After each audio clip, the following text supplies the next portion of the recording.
Hello everyone, welcome back to the ESC Scot YouTube channel and another ESC Scot YouTube video. Today we are going to be taking a little bit of a deep dive into the pre-party, the Barcelona pre-party that happened last Saturday. It took me a while, it took me a week to get this video done and out, but I'm very excited to film this one because it's one I've been waiting to film. I knew I wanted to make pre-party videos this year, so this is the first one. I'm very excited. I'm going to take a deep dive into each performance, see if my opinion have improved based on the live performance, because I know that's going to happen usually with pre-parties. You have your favourites and then you see them live and you go, I either love it more or I don't like it as much anymore. But hopefully we will not be getting any of that today. I've watched little snippets of the Barcelona pre-party, like it's hard to avoid it if you're on Instagram and Twitter and stuff. Oh, and also I'm using this little headphone microphone because I don't have my big microphone with me. And also this is just as good. I'd use this for like interviews because it's actually quite good, like it's good. So I'm just going to kind of take a look at the recap. Let's just have a little look at our first artist. So Belgium. Okay, let's have a little look. Love a song. Got me going crazy, I'll carry on, and it's all because of you. He's got just a really good voice live. Okay, so Belgium, Gustav, because of you. I mean, I really wasn't actually worried about this a hell of a lot, simply because he is a vocalist, he's a vocal coach, and usually if you're a vocal coach you kind of know how to deal with these things quite well. And he's a professional, he knows how to sing live, he knows how to he's got really good charisma, he's got a really good stage presence. I wasn't worried about him at all. I have seen though, and this is the only thing that worries me about his whole performance and his package at Eurovision, is that he did say that the staging that he used in Eurosong is going to be completely different to what he's going to be doing at Eurovision.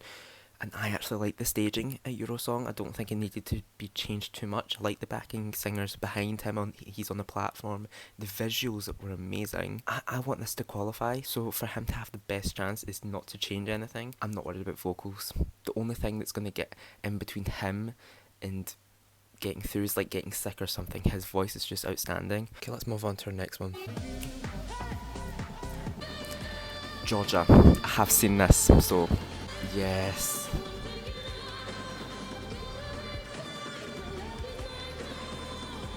Yes. Her vocals are awesome. I mean, Eru, is that her name? Eru, I'm going to say Eru. Correct me if I'm wrong in the comments. Her vocals are amazing. I wasn't expecting amazing vocals. I wasn't expecting really anything too amazing, but once I saw that rehearsal clip, there was like a leaked rehearsal clip that came out, and oh my god, it was outstanding. Her vocals are absolutely on point, and she'd done the gibberish bits well live as well, which I thought were really hard to do. It was impressive, it was really impressive. But obviously pre-parties are not the actual Eurovision performance. We're not going to see any element of staging in there, so don't know what staging is going to be like, but with vocals and the way she kind of interacted with the audience and her stage presence was great. So no worries for Georgia. Georgia was one of the big surprises from this pre-party. Yeah, nothing more to say other than Georgia, well done. You've actually gave us a bit more optimism about what you're sending this year, which is amazing. We'll be better than, it is not a secret. Iceland, power. Okay, she's overdoing it there. Okay, she saved it.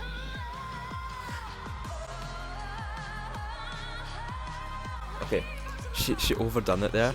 I mean, I'm not the biggest fan of this song, like Power. I think it's another one like Ireland, where I feel like it's very cliche Eurovision. For me, that's personally just me. It's not other people, that's my opinion. And it's not one I would really stream a lot, but I can definitely appreciate why people will love it. I think it'll qualify. That's me saying, like, I think it'll qualify. I'm not the biggest fan of the song, but I think it has a big enough fan base to get through. Her vocals weren't the greatest there just because she was overdoing it a hell of a lot. Don't overdo it. I don't know why. I don't know why people do that. I've not seen the full live performance of Power yet, but she done well in the song for Kepnin, so I'm not too worried. Ireland. Tonight. Okay.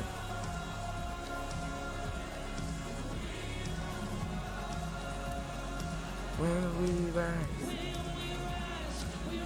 Not them having the music video as their backdrop.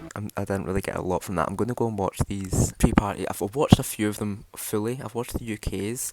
I've watched Georgia's fully as well. I need to go wait and watch them all fully. But what I got from that is it's not very much different from the Eurosong performance. It also, I don't know what it is about this pre-party, but the audience looks dead. They just look so unenthusiastic. I saw some of this, and from what I've seen, the audience doesn't look too happy. It doesn't look very excitable in that space. It just didn't look very lively at all, which is odd for a Eurovision pre-party. I don't know what it was. Yeah, I don't know. But Ireland's performance didn't really give me much, to be honest with you. But we'll move on to Latvia. Cry. This is another song I'm not the biggest fan of, but yet again, I know a lot of people love it, so I need to be careful. His vocals are good. Yeah. That was a surprise. His vocals were on point. Very, very good. The only reason I'm not the biggest fan of Southern Lights in their song is just that it's not my style of song. It's not high. I can appreciate, again, why it's high in a lot of people's top. If it qualifies, I think it'll be borderline. But it'll be one of the qualifiers that doesn't actually shock me that much. I don't like it. I don't hate it, though. I mean, it's kind of one of them. It's just neutral for me. I enjoyed that, actually. I need to go away and watch that fully live because from what I saw of it, it was good. So I'm not going to judge that. I'm not going to judge the live performance because from what I saw, it was quite good. Lithuania.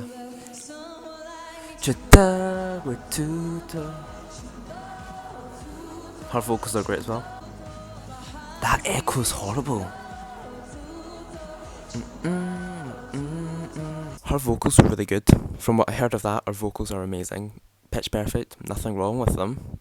But that audio was horrible. I'm feeling very complainy today. I don't know why. I just didn't like this pre-party that much. Like the audio is horrible. The sound mixing is absolutely terrible in this pre-party. I don't know what it was. Maybe I think it sounded good for the audience and the people in the actual pre-party. I think everyone went on about how on the actual live stream that we had to watch, the audio was terrible. But I think if you were watching it there, you were in the audience and you were listening to it there, it would sound fine.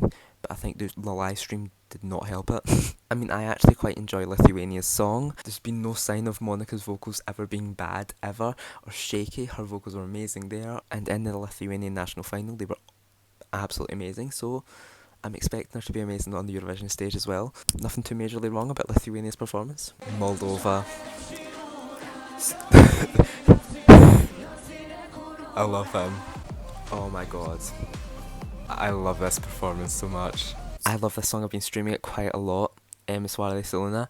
I do really love his voice and I love the song. I love the message of the song as well. But there is something worrying me that this kind of performance with the guy with the flute is becoming quite novelty. He's had that kind of staging at every pre-party. He had it at the Moldova national final. I'm assuming that's what's going to happen in Eurovision as well. It's just becoming quite novelty, if you know what I mean. Like the costumes and that are just so over the top. I don't know, maybe this is just me, and maybe it's just because it's him and the guy with the flute and there's not other people around him, but it just seems kind of odd. I don't know what it is. I don't know. I'll wait till I see it at Eurovision. I'll wait till the rehearsals. I love the song. That's the only thing that matters right now. Because they're not at Eurovision yet. We don't care about staging yet. The song and his voice is extremely good. Portugal. Okay. I don't think there's anything to worry about with her. Yeah.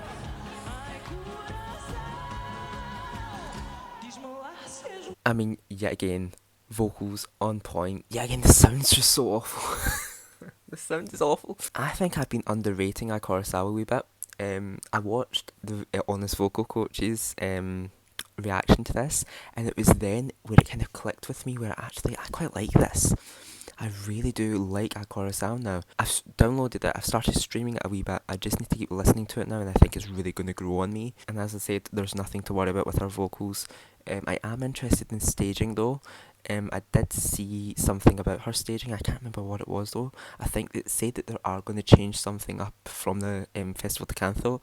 I think they're changing it up a wee bit, which I'm glad, but we want to know what they're doing. But yeah, I think this is going to be a sure qualifier for me quite soon. I think it already is, but it wasn't maybe 2 weeks ago. Yeah, it's slowly starting to grow on me. Portugal this year. Oh, San Marino! I tell you, these guys are just so sweet and nice. and they don't deserve what they're getting now. His vocals are good as well. Find me, I can smell you like an animal. Just the hate they're getting online right now is just not, it's not justified, and it should never ever be justified. Like, they are going to Eurovision, that's an achievement in itself, even if the song is not the best. And I think people need to get, especially Eurofans, really need to get their heads wrapped around that if you don't like a song, that's fine. You're not going to like every song the same way as you don't like every person you meet in the world. But that doesn't mean to say you have to be rude to the person that's singing. You don't have to take personal attacks at people. You don't have to be mean generally. You just don't need to. And I think that's what the delegation felt like was happening, and they actually had to issue in a statement. It actually almost felt like an apology, and I'm like, what are you doing? I feel so sorry for the guys, and they're really sweet. They keep liking my posts and stuff, and I'm like, oh my god. People really need to be careful, especially in the fandom, of what they say, because you've got to remember, these artists actually see what we post, they see what we say. That's why, especially us as reactors, we have to be very careful of exactly what we are saying, because we don't want to hurt someone's feelings. We're allowed to not like a song, and artists are allowed to know that some people just don't like certain songs, but we don't need to be mean about it. And that's what's happening with San Marino right now. Be kind. That's hashtag be kind. Slovenia. Love this song. Love this. Love this. Love this. Yeah. His vocals weren't all there, but I think it's just excitement. They're really starting to worry me a wee bit. Not worry me in a bad way, worry me in an extremely good way. I think Slovenia's going to do much better than what people are actually thinking, and people are thinking that Slovenia's going to do really well, but I think Slovenia this year is the biggest dark horse. It's so good, and I think the performance is going to be absolutely mad. If you watch the live performance from a few months ago when they first were announced I think it was on Slovenian television, that whole place erupted. They had like a light show and stuff, and every one of them was giving it their all. His vocals were amazing. I think I hadn't watched that performance, and then I did, and I was like, oh my god, oh my god, oh my god. I can imagine this doing really well. I don't know if it's going to win, but top 3 is possible for Slovenia this year, which is mad to say. Watch out for the guys, but yeah. The vocals were a bit shaky at the pre-party, but I don't think it's anything to worry about, really. Spain. Yes. Yes. Yes. Yes. I mean, I can't say anything bad about that. Her vocals are just on point every single time she performs. Even when the press met her, she was doing like little itty bits of the performance, and her vocals are just perfect every single fucking time. And you know she's going to put on a performance. You know she's going to put on a performance in Liverpool. I'm worried again about her. As much as people say Spain is a favourite this year, I don't think it's a huge favourite. But yet, like Slovenia, I think it's a huge dark horse. I think Spain could be a jury winner. I know I say that worries me. It worries me for like Sweden and Norway and Finland. It worries me for them because I think everyone thinks that they're going to do so well with the juries and televotes, so ultimately one of them's going to win. And I'm thinking, I don't know. It's your Spains and your Slovenias and your UK that's kind of worrying me. Like, these could be potential dark horses for the win. I wouldn't completely write off Spain. I had kind of written off Spain as a winner about a few weeks ago, and then over the past week I've been thinking, I don't know. She has been slaying it everywhere she goes. So every performance she's done has been immaculate. I think she could do well.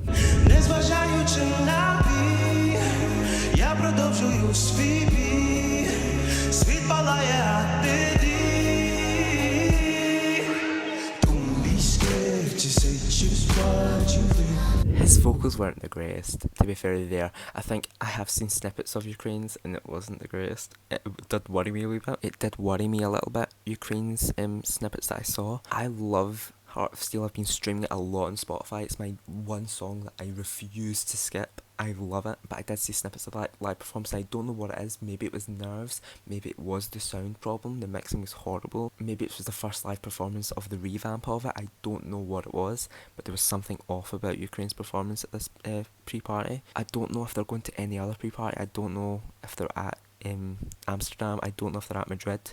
I think they are at Madrid actually, but we'll soon see if it was just the Barcelona problem. Moving on to the Barcelona sound problem, let's go to the UK. I cannot hold my composure. My mother would be so proud. I was ready for 7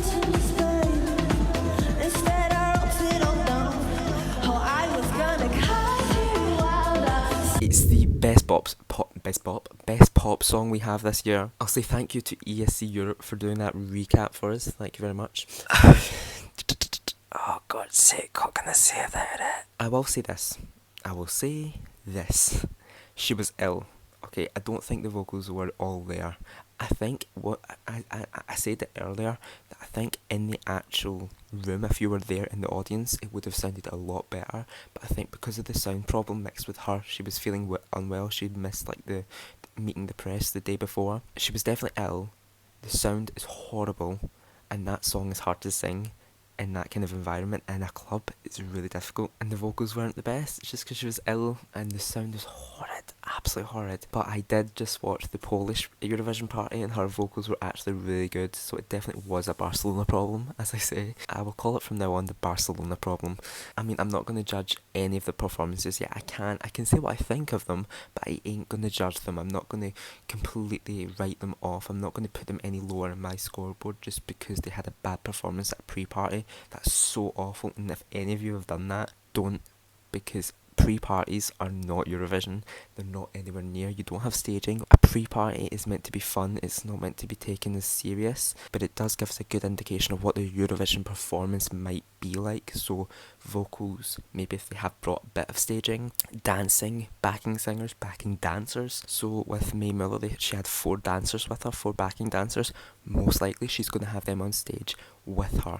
With Pasha Parfeni Moldova, the guy with the flute, more likely he is going to be there at Eurovision as well. But then others like Spain, she was just standing there with the mic with her visuals. I'm assuming that's not what she's going to be doing for Eurovision. I'm assuming there's going to be a bit more. So that's what I mean. I kind of went off on a tangent there. What was I talking about? But yeah, all in all, Barcelona pre-party was actually really bad pre-party. It wasn't great. Not the performance. The performance was actually, considering the sound was awful, the performances were actually not bad. Even the UK's was okay. The Ukraine, it was okay. It just wasn't what I was expecting. Yeah, I think they have to have it in either a different location, or maybe the location, the club that they were in was just not capable of handling good sound. I don't know. Some of the performances surprised me. So Spain's did surprise me. Her vocals are just awesome. I love them so much. I love her so much as well. Another one that surprised me is Georgia, Eru, with, oh my god, Echo. Oh, I love that song. I played this to my family and I thought this was going to be one that were going to completely say, no, I don't like this. But they loved it, and I was like, oh my god, this might have an appeal to a lot of people. I think Georgia's song this year is like Marmite. You either love it or you hate it. And I love it. I do love it. And this live performance really elevated the whole song for me. Georgia was a really nice surprise. Yeah, I think my main standouts of this pre-party were Belgium, Georgia, I'll say Lithuania, and Spain. I think they 4 really surprised me in this pre-party, and I enjoyed all of the performances. Yep, so I've sat here for about 30 minutes talking about the pre-party, and what have I learned?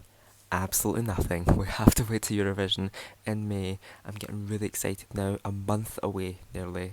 I'm going to be leaving in about a month. It's actual mad. But thanks so much for watching. Tell me what you think of the Barcelona pre-party down in the comments. The Polish pre-party video, I'm going to be reacting to all the performances of that soon. So that'll be out probably tomorrow or the next day. And I'll see you in the next video. See you then. Bye-bye.